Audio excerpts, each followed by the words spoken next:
Lack of cooperation among some companies has thrown doubts on South Africa's plans of getting off the grey listing quickly.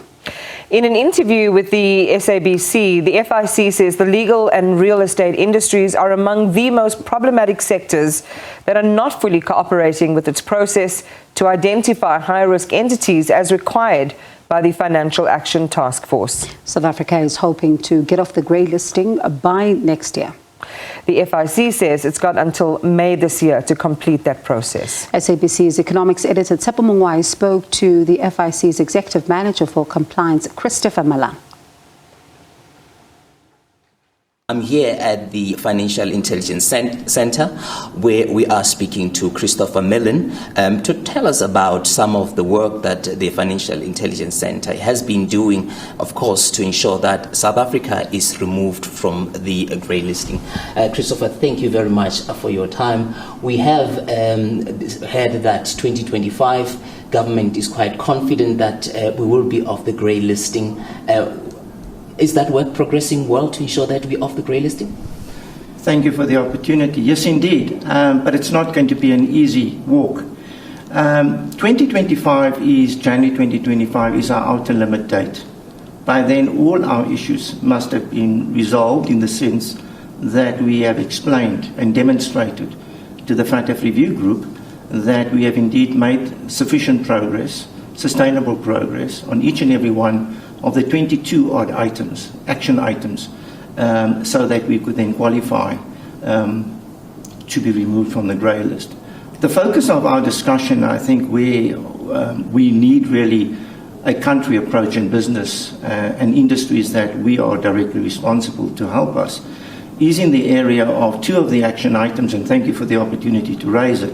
It is for us a national interest issue, in the sense that we depend upon the private sector, in particular attorneys, estate agents, trust service providers, and high-value goods dealers to send us information. Under the FATF Action Item 2A, there is a requirement on South Africa to have in place risk assessment tools, which would afford us the ability to identify high-risk entities to be inspected for AML CFT compliance. We issued a directive, 6 of 2023, calling for risk and compliance information. And it is that risk and compliance information that we dearly need to enable us to build the profile of high-risk entities so that we can then discharge that 2A obligation by May 2024, and that's the problem. We're running out of time. So you are running out of time, definitely, but at first you need to identify these high-risk entities, and you are finding that there is slow response from the legal fraternity as well as the real estate sector in submitting those returns so that you can make a decision and classify those high-risk entities. Well, to be more fair to everyone, there is a slow return across the board. The focus, why we're focusing on the legal practitioners and the property practitioners, as they're now known, is that the FATF had told us very clearly in our 2021 report that these two sectors are our highest risk that the FIC is responsible for. And they are basically, they will cover the lion's share of our activities, because we need to satisfy and deal with, on a risk-based approach, we need to expend our effort on high-risk sectors, and then within high-risk sectors, entities that are proven to be high risk. So it's actually a high risk categorization. How many entities are we talking about combined, including the legal fraternity as well as the real estate? Well, registered with us at the date that we need to do the measurement is about 16,000 legal practitioners. They are, but they essentially head offices and branches or offices. That's how they register with us. So they don't register with us individually as attorneys. They register with us on the amount of outlets that they have, because we supervise the outlets. Similarly, in the estate agents arena, there are 9,000 and odd outlets that are registered with us, and each and every one of those 16,000 legal practitioners and 9,000 estate agent outlets need to file with us the risk and compliance return, as I've said. And we are finding that the numbers today, notwithstanding extensive engagement, webinars, articles, engagement with the market, guidance. We are sitting approximately just over 50% in the legal practitioners, and there are state agents side about 44%. Now, we have to ramp up that number, and we've just released now another set of communiques, and this interview is part of that, where we have clearly told the market that we need to get close up to 90%, if not 100%, within 6 weeks, because by the end of March, we need to write to the FATF to say that we have a 90% confidence rate. 90% of our industries are compliant and have responded to this very important risk questionnaire. Because AML CFT is all about risk, but it's for the entities to tell us what their risks are, and that's the problem. We are not receiving these returns on time. What kind of information do you require from them? Isn't maybe the reason the sensitivity around the kind of information that you're requiring from the sectors? Not really. We take a very pragmatic approach. Each and every business has its own risk profile.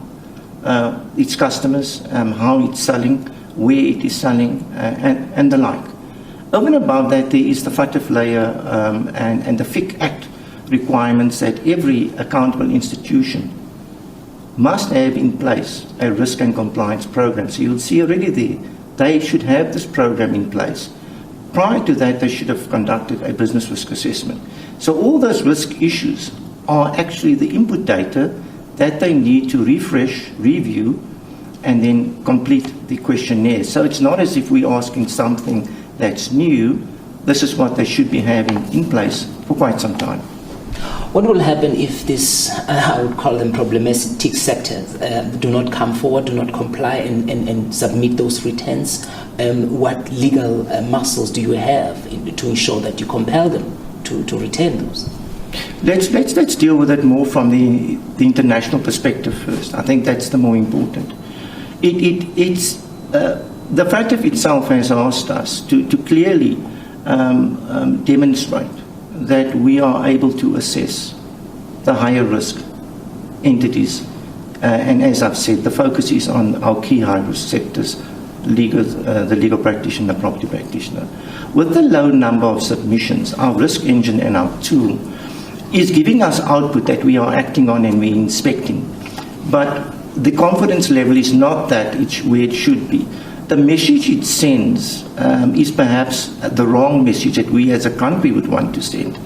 Because in order to get off the grey list, we would have to satisfy that a sufficient number have responded, are compliant, and will then comply. So if they don't do a submission to us, it sends perceptions. Secondly, our only avenue left is to issue a sanction, which regrettably we would have to do. It is quite concerning given that you have limited time. Do you think that it's just a question of months? One would say 11 months to go to meet the time frame set by the Financial Action Task Force. Are you confident with this slow pace of response that you'll be able to meet the deadlines? Well, we need to separate the issues out. The concern for us is May 2024. The risk and compliance return issue, action item 2A, is a May 2024 deadline, and that is why it's become a critical issue. The other deadlines for the country stretch up to January 2025. So this is our first hurdle. And we are concerned that if we are not able to demonstrate sufficient uptake now, we're going to slip on that hurdle and not meet that target. It sends the message internationally that we're not effective as a country to deal with this issue. We're not able to identify the high-risk entities, and unfortunately that may not go well from a perception perspective. What is your appeal, just a final word from you, in order for us as a country to get off the grey listing? Well, it's a simple message. South Africa has been grey listed as a country. Business is the lifeblood of our economy.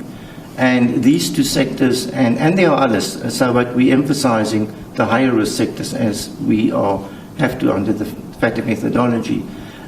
These are very important sectors for us. They employ a lot of people and they have high turnovers. They're very important for the economic well-being of ordinary citizens and the country. And if we are not able to demonstrate that these sectors are with us in this is a national issue. We are partners and we have to work together And we are appealing to them, help us to meet these requirements so that we can put the best picture forward of South Africa and that we seek to adhere to the VAT standards.